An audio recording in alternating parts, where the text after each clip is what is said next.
Hi guys, welcome to డేగా media. నేను మీ శీలం శివభాస్కరయ్య. So upcoming reality show వచ్చేసి బిగ్ బాస్ 8. అందులో ఫైనల్ కంటెస్టెంట్స్ లిస్ట్ అయితే వచ్చేసింది. ఆల్మోస్ట్ 99% ఆఫ్ లిస్ట్ అయితే ఇదే. ఇంకా ఒకరు ఇద్దరు యాడ్ అవ్వాల్సి ఉంది. అది కూడా కామన్ మ్యాన్ కేటగిరీలో ఒకరు, అండ్ మేబీ ఈసారి ఎవరినైనా ట్రాన్స్జెండర్ను తీసుకుంటే తీసుకోవచ్చు. అండ్ ఇంకోటి ఏంటంటే కనుక కపుల్ని మళ్ళీ ఒకసారి వరుణ్ సందేశ్ అండ్ విచితాన్ని ఏ విధంగా అయితే తీసుకున్నారో అదే విధంగా ఆ కపుల్స్ను కూడా ఈసారి తీసుకునే ఛాన్స్ అయితే ఉంది. ఇవన్నీ పెండింగ్లో ఉన్నాయన్నది సమాచారము. దెన్ ఇక్కడ చాలామంది ఈసారి యూట్యూబర్స్ను అండ్ యాక్టర్స్ను మాత్రమే ఎంటర్టైన్ అయితే చేస్తూ ఉన్నారు. ఒకరిద్దరు మరి ఒకరిని టెక్ ఒక యూట్యూబర్ని తీసుకున్నారు. మరి వాళ్ళని ఏమన్నా కామన్ మ్యాన్గా కన్సిడర్ చేస్తారో లేదో అర్థమైతే అవ్వట్లేదు. బట్ ఏది ఏమైనా కూడా ఈసారి టూ మచ్ ఆఫ్ కలర్ఫుల్గా ఉంది. సో యాక్టర్స్ అయితే కనుక చాలా అంటే చాలా ఉన్నారు. బట్ ఇంతవరకు మనకి రీతు చౌదరి వస్తుంది అని ఊహాగానాలు అయితే ఉండే, కానీ ఆ అమ్మాయి ఆల్మోస్ట్ డ్రాప్డ్ అనే సమాచారం వచ్చేస్తూ ఉంది. ఎందుకంటే ఆమె ఎక్స్పెక్టేషన్స్ ఎక్కువగా ఉన్నాయి. దాన్ని ఆమె రీచ్ అవుతుందా లేదా అనేది ఆమెకే సందిగ్ధ అవస్థలో ఉండి క్యాన్సిల్ అయినట్టుంది. సో మనం 1 by 1 తీసుకుందాం.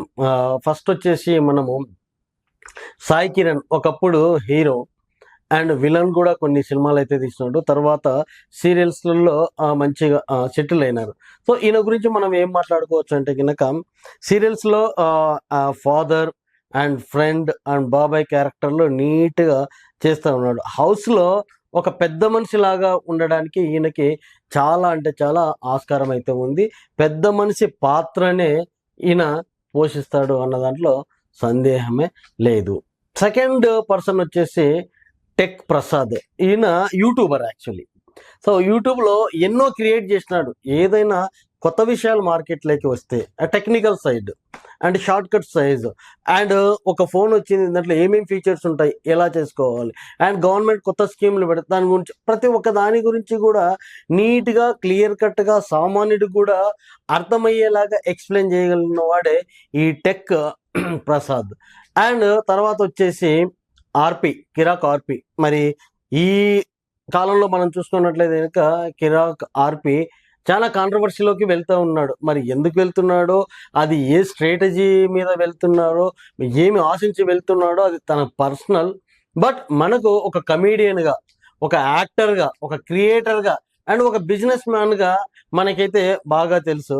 సో ఒకవేళ హౌస్లోకి కిరాక్ ఆర్పి ఉంటే ఏ విధంగా ఉంటుంది అంటే కనుక అందరినీ దంచికొట్టి దుమ్ముడు అన్నట్టే ఉంటుంది. ఎందుకంటే తన వాయిస్ అన్నది, బేస్ అన్నది చాలా ఎక్కువగా ఉంటుంది, నార్మల్గా ఉండదు కిరాక్ ఆర్పికి. సో దాన్ని మనమైతే ఎక్స్పెక్ట్ చేసుకోవచ్చు. And hero Rohit. So Rohit గురించి మనం చెప్పుకోవాలంటే కనుక ఆ యూత్కు ఒక మంచి సాంగ్, దేవుడు వరం అందిస్తే నేను నిన్నే కోరుకుంటాలే, నిద్దురలోనూ నిన్నే నీ నీడై ఊరుకుంటాలే, ఓ కాశ్మీర్లో కనపడుతున్నా, అట్లా ఆ సాంగ్ తోటి కుర్రకారు నుండి ఉర్రూలుచ్చినటువంటి రోహిత్ చాలా అంటే చాలా సౌమ్యుడు, నిదానపరుడు, తెలివిగలవాడు. సో ఇవన్నీ కూడా మనకు తెలుసు తన గురించి. తను హౌస్లో ఉంటే ఎలా ఉంటాడంటే కనుక అందరినీ ఈక్వాలిటీ లాగా చూడడానికి ఈయన పాత్ర 100% పోషిస్తాడు. నెక్స్ట్ వచ్చేసి రిషబ్ శెట్టి అంట. ఈయన వచ్చేసి మనకి జయం సినిమాలో మనకి కనపడతాడు. షకీలా గారికి ఈయనకి మంచి కామెడీ అన్నది మంచిగా పండింది. ఆ సినిమా అంత పెద్ద హిట్ అవ్వడంలో తన పాత్ర కూడా ఉంది. సో తను 110% వస్తాడు. అప్పుడేమో చిన్నపిల్లలాగా మనం చూస్తాము, ఇప్పుడు చాలా పెద్దగా అయిపోయినాడు, మ్యారేజ్ అయిపోయింది, పిల్లలు కూడా ఉన్నారు, మణికొండలో ఉంటారు.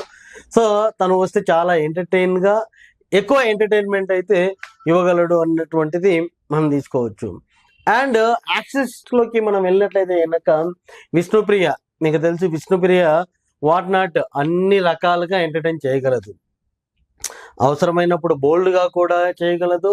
అండ్ అంటే ఒక హౌస్లో ఎంత మేరకు జనాలకి మసాలా కావాలన్నది విష్ణుప్రియ దగ్గర నుంచి మనము చూసుకోవచ్చు. ఎందుకంటే ఆమె ఒక dancer and anchor and co dancer and heroine చాలా వాట్ నాట్ అన్నీ కూడా ఉంటాయి ఆమె నుంచి మనము అది ఎక్స్పెక్ట్ చేయొచ్చు.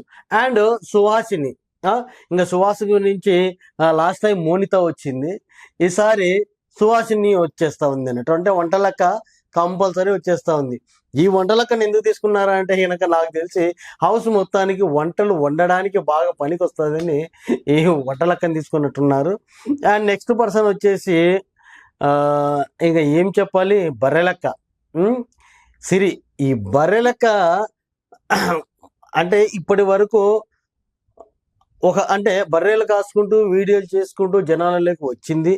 తర్వాత ఎమ్మెల్యేగా పోటీ చేసి ఎంతో కొంత ప్రజల దగ్గర నుంచి ఆదరణ పొందింది. అది ఓడిపోయింది, గమ్మునుంటే బాగుండేది. తర్వాత మళ్ళీ ఎంపీ ఎలక్షన్ అని అది పెట్టుకొని తర్వాత ఎన్నో కాంట్రవర్షియలు, తర్వాత అనుకోకుండా ముందు మ్యారేజ్, చాలా గజిబిజి గందరగోళంలో నుంచి వచ్చేస్తూ ఉంది. ఐ థింక్ ఇప్పుడు ఈ హౌస్లోకి రావడం వల్ల అమ్మాయి కూడా కొంచెం రిలీఫ్ అవుతుందని నేనైతే అనుకుంటా ఉన్నాను. సో నెక్స్ట్ కంటెస్టెంట్స్ వచ్చేసి సౌమ్య. సో ఈ సౌమ్య మనకి హౌస్లోకి వస్తే గనక ఎంత ఎంటర్టైన్మెంట్ ఉంటుందంటే, లాస్ట్ టైం మనము అశ్వినిని చూసినాము. తెలుగు వచ్చినా కూడా తెలుగును నరికి చంపి కిల్ చేసి వేరే లెవెల్కి తీసుకొని వెళ్ళింది. ఈసారి మనకి డబుల్ మీనింగ్ అర్థాలు వచ్చేలాగా మాట్లాడడానికి మనకి సౌమ్య అయితే వచ్చేస్తా ఉంది. సో ఇంకా సౌమ్య నుంచి వాట్ నాట్ అన్ని ఎక్స్పెక్ట్ చేయొచ్చు. అమ్మాయి కూడా అంటే డేర్ ఎక్కువ, లేని స్థితి నుంచి కష్టాలు పడి ఒక ఉన్నత స్థితికి వచ్చింది కాబట్టి ఏది చేయడానికైనా రెడీగా ఉంటుంది. అంటే ఈ ప్లాట్ఫామ్ వల్ల ఆమెకి ఫ్యూచర్ బాగుంటుందేమని ఆమె అయితే వచ్చింది. సో నెక్స్ట్ కంటెస్టెంట్స్ వచ్చేసి సోనియా సింగ్. ఈ సోనియా అంటేనే హ్యాపీ డేస్లో వేరే లెవెల్ అన్నట్టు, వేరే లెవెల్ ఆఫ్ యాక్టింగ్ అయితే చేసింది. అంటే జూనియర్ సీనియర్ని లవ్ చేయడం ఏంట్రా అనే ఒక డైలాగ్ తోటి అంటే యూత్ను తన వైపు అట్రాక్ట్ చేసుకుంది.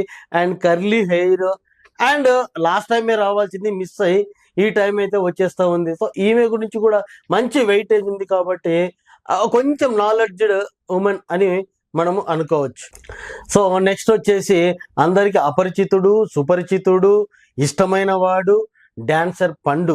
సో పండు గురించి ఇంకా ఏం చెప్పాలి, లవర్ను పోగొట్టుకున్నాడు, అమ్మను పోగొట్టుకున్నాడు, అండ్ తండ్రిని తమ్ముడిని చాలా బాగా చూసుకుంటా ఉన్నాడు, అన్ని విలువలు తెలిసిన వాడు. అంటే డీలో మనకి ఎంత బాగా ఇంకా అంటే ఒక్కసారి ఆ స్టేజ్ మీదకి డి స్టేజ్ మీదకి వచ్చిన తర్వాత ఏ స్టేజ్లలో కనపడలేదు అనకుండా అన్ని స్టేజ్ పర్ఫార్మెన్స్ లో కనపడిన వాడే మనకు పండు. కొన్ని సాంగ్స్ కూడా కొరియోగ్రాఫర్గా కూడా చేసినాడు. అండ్ మంచి టైమింగ్ ఉన్నటువంటి యాక్టర్ పండు అనుకోవచ్చు. సో పండు హౌస్లో ఉండడం వల్ల వచ్చే బెనిఫిట్ ఏంటంటే అన్నిట్లలో దూరిపోతాడు, అందరినీ గెలికి మరీ ఎంటర్టైన్మెంట్ అయితే తీసుకొని వస్తాడు. సో అది పండు quality. So Rahul Haridas, so తనని మనము కొన్ని మూవీస్లలో మాత్రమే మనం చూసినాము, చాలా స్మార్ట్ బాయ్. సో ఈ రాహుల్ హరిదాస్ బిగ్ బాస్ నుంచి బయటికి వచ్చేసరికి ఎలా ఉంటుంది అంటే కనుక ఒక లవర్ బాయ్ లాగా అందరితోటి ఒక ముద్ర అయితే వేసుకుంటాడు. సో చాలా మందికి తన గురించి తెలియదు, ఆన్ స్టేజ్ మీద మనం చూద్దాం, మనమే క్యాప్షన్ ఇచ్చేసుకుందాం లవర్ బాయ్ రాహుల్ అని చెప్పేసి. రైట్, ఇంకొకళ్ళు కన్ఫర్మ్ అయింది ఎవరంటే ఇంకా చందు డాన్సర్. సో తను ఏంటంటే కొన్ని స్టేజ్ ప్రోగ్రాంలలో చాలా డాన్సర్, చిన్న చిన్న సాంగ్స్ కూడా కొరియోగ్రఫీ అయితే చేసి బిగ్ హిట్ తెచ్చినటువంటి వాడు డాన్సర్. అంటే ఈసారి డాన్సర్స్ కి యూట్యూబర్స్ కి చాలా బిగ్ బాస్ ప్రాధాన్యత ఇస్తుంది. ఎందుకంటే వాళ్ళకి ఫాలోవర్స్ ఉన్నారు, వీళ్ళు ఉన్నప్పుడు ఆ ఫాలోవర్స్ని బట్టి రేటింగ్ పిఆర్పి రేటింగ్ అయితే వస్తుందని చెప్పేసి వాళ్ళని తీసుకోవడం జరిగిందని అనుకుంటున్నాను నేనైతే. సో మనకి సుపరిచితుడు అన్నట్టు యాక్టరు అండ్ డైరెక్టరు, ఈ రెండు కూడా మనకున్నాయి. కరెక్ట్ టైమింగ్తో ఉంటుంది. ఈ టైమింగ్ను మనం సినిమాలలో చాలా చూసినాము. తనను మనము ఇప్పుడు బిగ్ బాస్ హౌస్లో చూస్తే కనుక తను హైడింగ్ అన్నీ కూడా బాగా క్రియేట్ చేయగలుగుతాడు అన్నట్టు. అంటే కొన్ని స్టోరీస్ను అప్పటికప్పుడు పుట్టించి మనకి ఎంటర్టైన్మెంట్ అయితే తీసుకొని రాగలుగుతాడు. అదే మనకి Kaushik. So Shweta Naidu actor come dancer. So so acting తోటి మనకి సీరియల్స్లలో చాలా అంటే చాలా మంచిగా బ్యూటిఫుల్ గా ఒక తెలుగు అమ్మాయిలాగా మనకు కనపడింది. మరి బిగ్ బాస్ లో ఏమైనా జరగవచ్చు, తెలుగు అమ్మాయిలా కనపడుతుందా లేకుంటే ఇంకా హైటెక్ సిటీలో ఉన్నటువంటి వేరే లెవెల్లో మనకు కనపడుతుందా అన్నది మనము అక్కడనే చూసుకోవాలి. So Jahnavi next contestant actor. So ఈమె కూడా పలు సీరియల్స్లలో నటించి మన తెలుగుంటి ఆడపడుచులలో ఒక దానిలా కనబడుతుంది. ఈమెను కూడా మనము ఒక మంచి ఎంటర్టైనర్ గా అయితే మనము చూడొచ్చు. సో మనకి కన్ఫర్మ్ అయిన క్యాండిడేట్స్ అంటే మోర్ దాన్ ఒక 50 మెంబర్స్ సెలెక్ట్ చేసి అందులోనూ తగ్గించుకుంటూ వచ్చి ఫైనల్ గా వీళ్ళనైతే మనకి ఇచ్చినారు. సో ముందు రాస్తారును ఇంకా వేరే వాళ్ళు ఎవరెవరినో అనుకున్నారు, కానీ వాళ్ళ బిజీ వల్ల ఎవరు కూడా డేట్స్ అయితే ఇవ్వట్లేదు. ఇప్పటి వరకు వీళ్ళు ఇంకా పెండింగ్ లో ఉన్నది ఒక కామన్ మ్యాన్ అంటూ రావాలి, ఒక హిజ్రా వాళ్ళకి సంబంధించిన వాళ్ళు ఒకరు రావాలి, అండ్ కపుల్స్ ఎవరైనా కూడా రావచ్చు. ఇది ఇప్పుడున్నటువంటి list. Thank you guys. Bigg Boss reviews ఇస్తూ ఎప్పటికెప్పుడు అంటే ఫ్రెష్గా ఫస్ట్ మనమే రివ్యూస్ అయితే ఇవ్వడం జరుగుతుంది. తప్పకుండా ప్రతి ఒక్కరు చూడండి, సబ్స్క్రైబ్ చేసుకోండి, కంపల్సరీ నోటిఫికేషన్ అయితే వస్తూ ఉంటుంది. Thank you. జై హింద్.